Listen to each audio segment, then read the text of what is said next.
The crack of a hand hitting a face is a sound you never forget. I was standing maybe 10 feet away, holding 2 glasses of cider, when I saw my wife Lorraine stumble backward. Her glasses flew off her face and shattered on the marble floor. The jazz band stopped cold.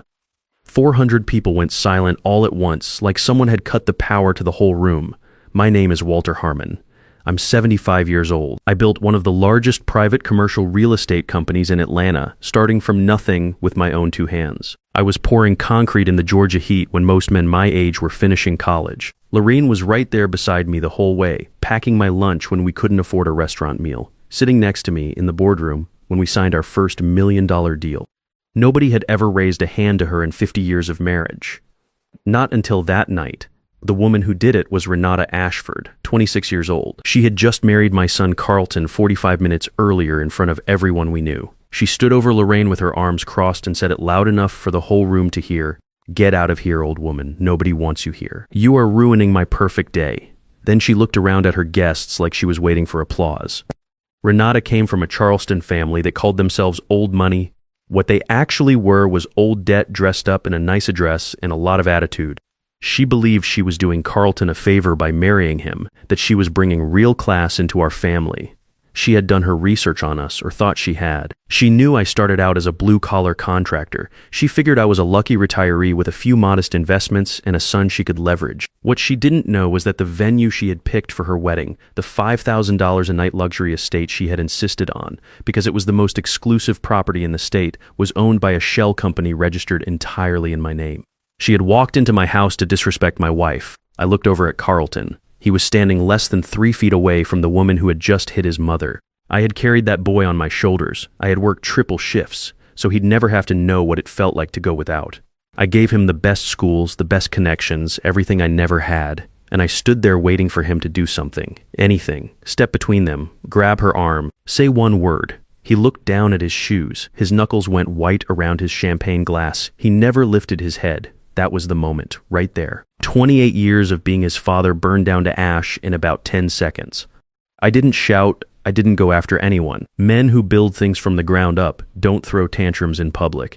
We calculate. I set my glasses down on a passing waiter's tray, walked over to Lorraine, and knelt down on my old knees. I picked up the pieces of her broken frames so nobody would step on them. I pressed my handkerchief to the cut on her cheek where the blood was running from Renata's engagement ring, the one I had paid for 6 months earlier.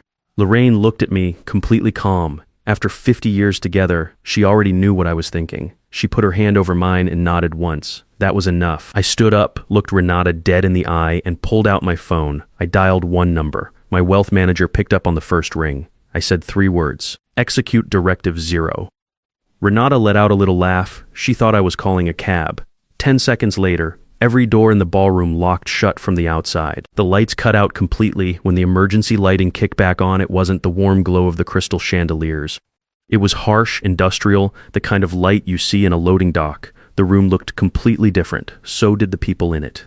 The venue manager, Reginald, walked out from the catering area holding a wireless microphone. He had worked for my management company for 10 years. He looked straight at me. I gave him a single nod, and he tapped the mic twice.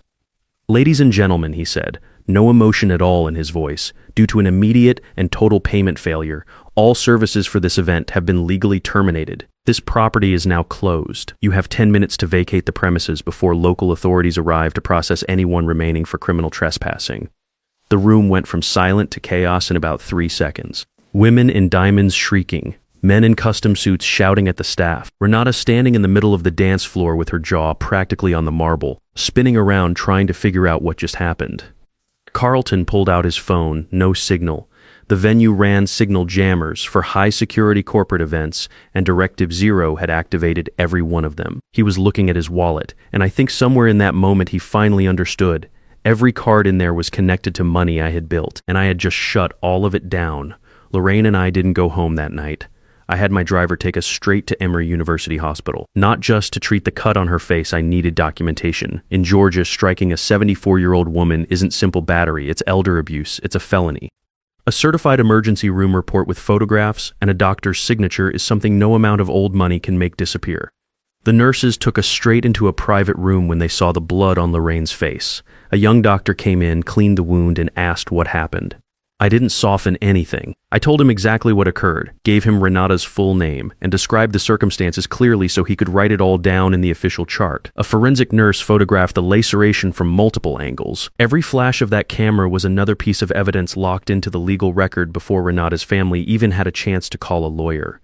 While the doctor was finishing the stitches, my phone rang. Carlton. He wasn't calling to ask if his mother was all right. He was at Hartsfield-Jackson Airport. He and Renata were trying to board their honeymoon flight to the Maldives, a trip I had paid for entirely, first-class tickets, private transfers, a villa for 3 weeks. The airline had canceled their reservation. The airport lounge had cut his membership card in half at the desk. He was screaming into the phone, calling it a glitch, demanding I call the airline immediately to fix it. I stepped out into the hallway and listened to him go for about 2 minutes. Then I told him there was no glitch. I had personally canceled the flights from the car on the way to the hospital. His corporate Amex was dead. His trust fund was frozen.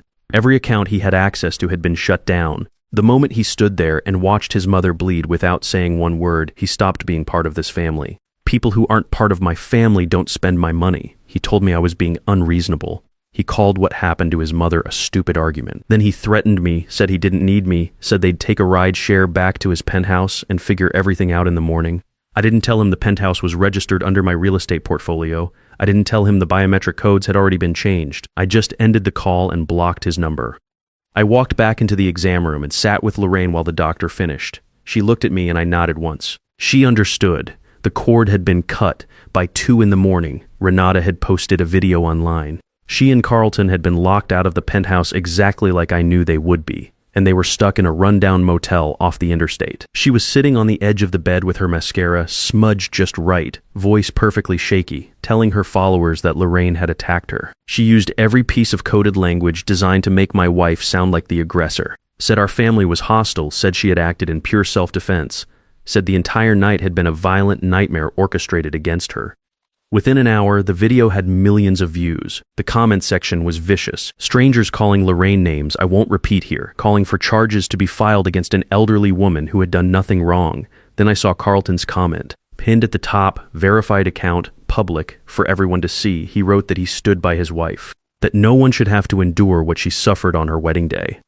I sat in my study and read those words for a long time. What those millions of people watching that video didn't know was what Lorraine had actually seen 1 hour before the reception started. She had gone up to the bridal suite to deliver a family heirloom, a diamond necklace that had been in our family for decades, meant as a welcome gift to show Renata that whatever our differences, she was now part of something real. When Lorraine quietly opened the suite door, she didn't find a nervous bride getting ready. She found Renata at the vanity mirror with 3 of her bridesmaids, a rolled-up $100 bill in her hand, cocaine spread across the glass surface. Renata was laughing, telling her friends about the prenuptial agreement our lawyers had made her sign. She said she'd hired her own attorney who found a loophole in the trust fund stipulations. Said she only had to stay married to Carlton for 12 months, then she could trigger a divorce clause worth $25 million. She called my son a stupid meal ticket. She called our family gullible fools, desperate for approval. Lorraine walked in, set the jewelry box on the table, and waited for Renata to notice her standing there. When Renata dropped the bill and froze, Lorraine looked her in the eye and told her to wash her face, pack her bags, and leave through the back quietly. Said we would handle the cancellation with dignity and keep her drug use completely private. Renata was high and felt untouchable. She walked downstairs and forced the wedding to proceed. When Lorraine approached her later on the dance floor to quietly insist she stop, Renata panicked. She knew her $25 million payday was about to evaporate, so she struck first, created chaos, and planned to spin the whole thing exactly as she was doing now on social media. She thought the viral video would pressure us into paying to make the scandal go away. She thought we were soft people who would write a check rather than fight. She had no idea what was coming. The next morning, Nathaniel Caldwell showed up at my office with a stack of papers. Renata and her father, Gerald Ashford, had filed a $10 million lawsuit overnight. Emotional distress, false imprisonment from the locked doors. They were demanding a settlement, and their letter made it clear that if I didn't pay, the viral video would be just the opening move in a full media campaign targeting my business reputation. I read through the papers slowly. Then I set them down and smiled. They had just handed me exactly the legal opening I needed. We met the following morning in Nathaniel's office on the 50th floor of a building I owned through a subsidiary. Carlton and Renata walked in 15 minutes late. A cheap power move. They brought a litigator in a loud pinstriped suit who smelled like too much cologne and walked like he'd already won. Renata looked like she had come to collect a prize.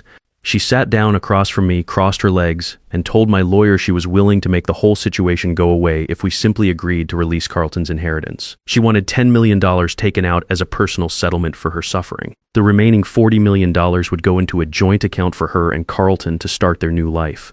She actually used the word suffering. Nathaniel didn't argue. He didn't raise his voice. He just slid a single folder across the table and told them to read page 1 carefully. Carlton had never owned that money, not $1 of it. The trust was established as a fully discretionary generation-skipping trust, meaning Lorraine and I held complete control as sole trustees. Carlton was a discretionary beneficiary. He could receive what we chose to give him when we chose to give it. He had no legal right to demand a payout, borrow against the principal, or transfer anything to a spouse. The law on this was absolute. I watched the color leave Carlton's face. He had spent years telling people he had a $50 million trust fund. He had built his whole identity around it, drove cars he couldn't afford, lived in a penthouse he didn't own, moved through Atlanta high society pretending to be an heir, and now he was sitting in a boardroom finding out it had never been his to control. Renata's attorney tried to pivot: community property laws, marital rights. She dragged it through family court for years. Nathaniel just flipped the folder to page 47 and put his pen on a specific paragraph highlighted in black. Section 8. The morality clause: any physical harm inflicted on the grantors, meaning me and Lorraine, by a beneficiary or their legally wedded spouse, triggered automatic and permanent disinheritance. No board vote needed, no arbitration required, no grace period. The clause activated the instant Renata's hand connected with Lorraine's face in front of 400 witnesses. Carlton's access to the trust was gone before the ambulance could have arrived. The litigator stopped talking. He looked at the clause, looked at Nathaniel, then quietly closed his briefcase and pushed his chair back from the table. He had taken this case expecting an easy payday from a family trying to avoid bad press. Instead, he was looking at an airtight legal wall backed by a hospital report and a room full of people who saw everything. He stood up, nodded at no one in particular, and walked out. Renata turned to Carlton, and the mask came off. She had been playing the composed, wronged wife all morning. That version of her disappeared the second the attorney left. She leaned toward Carlton, and her voice dropped into something colder. She wanted to know why he hadn't told her the trust was discretionary. He tried to explain that he genuinely believed the money would eventually come to him. She didn't want to hear it. She stood up, grabbed her bag, and walked out without another word. Carlton sat there alone at the table for almost a full minute. He looked at me for the first time all morning, his mouth open, but nothing came out. I didn't give him anything. No anger, no satisfaction. I just looked at him the way you look at a stranger on the street. Then I gathered my papers and left. What Carlton didn't know yet, and what Renata certainly didn't know, was that I had been planning the second part of this for 3 months before the wedding even happened. When Carlton first brought Renata home and announced the engagement, something felt wrong immediately. Not the kind of wrong you can explain at dinner. The kind you feel in your gut after 40 years of doing deals with people who smile at you while they're counting your money. I hired the most thorough private investigator in Georgia and paid him to go deep. He came back a week later with more than I expected. Gerald Ashford's logistics and trucking company had been quietly bleeding cash for 5 years. He ran his operations on outdated systems and refused to modernize. To keep up the appearance of wealth, the country club memberships, the Charleston estate, the European vacations, he had taken out $15 million in high-interest short-term corporate loans from several regional banks. He was standing on a trapdoor. All it needed was someone to pull the lever. Over 3 quiet weeks, through a proxy hedge fund registered in Delaware with zero public connection to my name, I approached those banks. They were desperate to clear the bad debt off their books before Gerald's company officially collapsed. They sold me every loan for pennies on the dollar, without ever knowing who the real buyer was. By the time Renata walked down the aisle, I already owned her father's entire financial future. After the boardroom meeting, I issued a formal margin call through the Delaware Fund. Gerald had 48 hours to wire $15 million to my holding account, or I would execute a full hostile takeover of everything he owned. He showed up at my office 12 hours later. The man who had stood in his country club and called my son a street rat was now in my building, in my waiting room, sitting with a cardboard coffee cup and shaking hands. My assistant made him wait 20 minutes in the hallway before opening the door. I wanted the silence and the marble walls and the view of Atlanta from the 40th floor to do their work on him before he ever sat down. When he finally walked in, I didn't offer him a seat or a glass of water. I just stood behind my desk and waited. He tried to start with dignity. Addressed me by my first name like we were equals. Said there had been a terrible misunderstanding between our families. Blamed the stress of the wedding for the things he had said and done. He placed his hands flat on my desk and asked me to be reasonable. talked about his employees, hundreds of them who depended on the company, talked about the Charleston estate, 4 generations in his family, what it would do to Miriam if they lost it. He asked for 6 months to restructure and promised to pay every cent back with full interest. I let him finish. Then I told him what I wanted, not his company. Not a seat on his board, not money. I wanted Renata on camera within 24 hours, posting to every platform she had used to spread lies about my wife. In that video, she would tell the truth. The cocaine in the bridal suite, the plan to divorce Carlton after 12 months and take $25 million. The fact that she was the one who struck Lorraine unprovoked in front of 400 people. Full confession, nothing softened. And after the video, she would sign an annulment, complete waiver of all marital rights, no alimony, no division of assets, no claim of any kind. She would leave the marriage with exactly what she brought into it.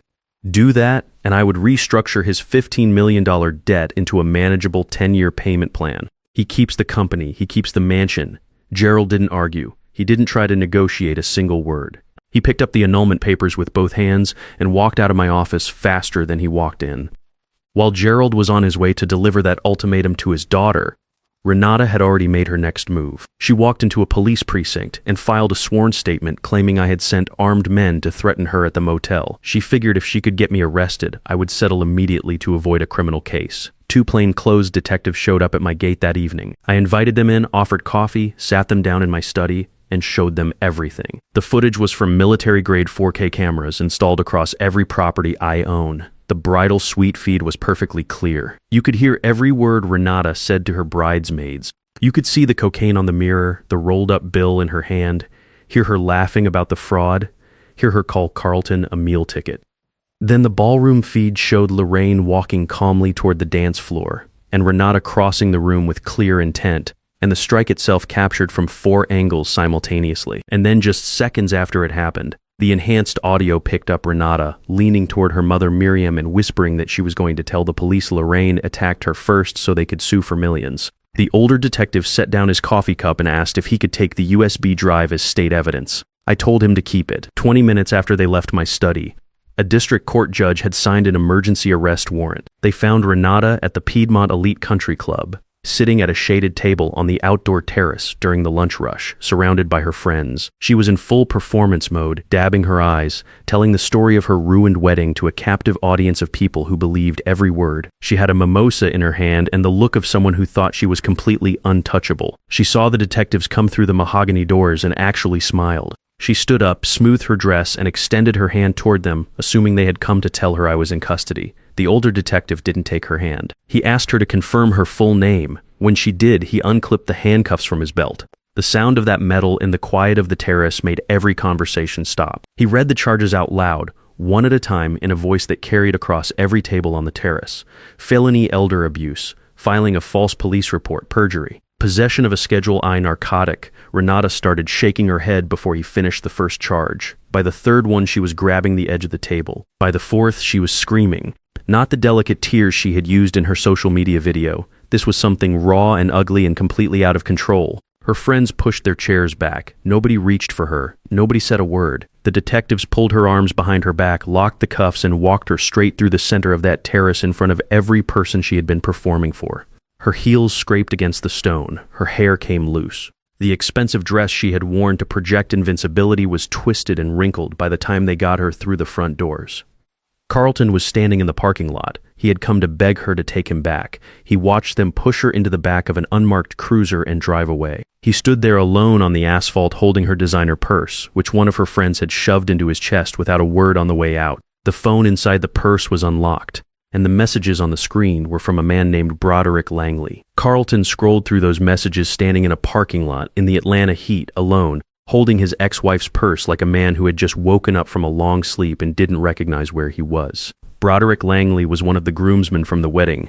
Renata had always called him a close childhood friend. The messages told a different story. They had planned the entire marriage together. Broderick had connected her with a lawyer who specialized in exploiting trust fund structures. Renata had laid out the whole scheme in detail across dozens of texts. 6 months in, trigger the divorce clause, walk away with $25 million, buy a villa in the south of France. She had sent Broderick a photo of herself in her wedding dress with a caption that said she was putting on her work uniform to go rob the bank. She had never loved Carlton.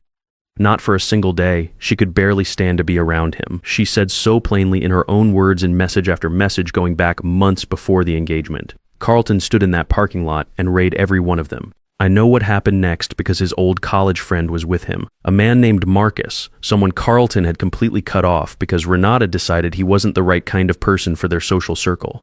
Carlton had swallowed that too, along with everything else, trying to fit into a world that was never going to accept him no matter how much of my money he spent. Marcus drove him around for a while. At some point, Carlton asked to be taken to our gate in Buckhead. It was raining hard by then, the kind of storm that comes in fast off the Georgia hills and shakes the windows. I was in my study when the motion sensor triggered on the front gate monitor. I watched Carlton get out of a beat-up Honda in the pouring rain, walk up to the iron bars and grab hold of them with both hands.